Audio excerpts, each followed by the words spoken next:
بسم اللہ الرحمن الرحیم۔ ہمارے چینل میں خوش آمدید۔ آج میں پھر مایوس لوٹی تھی۔ جگہ جگہ انٹرویو دینے کے بعد کہیں پہ بھی مجھے نوکری نہیں ملی تھی۔ میں جانتی تھی کہ گھر کے حالات بہت خراب ہیں۔ ایسے میں میرا مایوس گھر لوٹنا اماں کے لیے پریشانی کا باعث بن سکتا تھا۔ پھرتے پھرتے صبح سے شام ہو گئی تھی، اب رات ہونے کو تھی۔ میرے پاس اتنے پیسے بھی نہ تھے کہ میں رکشہ کر کے گھر ہی چلی جاتی۔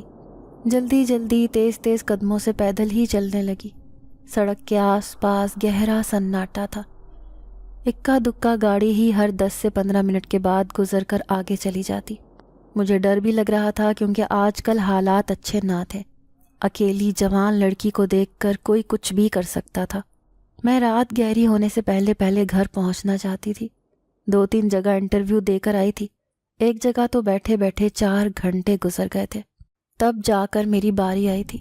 لیکن وہاں پر بھی مجھے مایوسی کا سامنا کرنا پڑا کیونکہ میرے سے پہلے ہی موجود ایک فیشنیبل اور ماڈرن لڑکی کو اس جاب کے لیے سلیکٹ کر لیا گیا تھا، جبکہ میں چادر میں ملبوس سادہ سی ایک گھریلو لڑکی تھی۔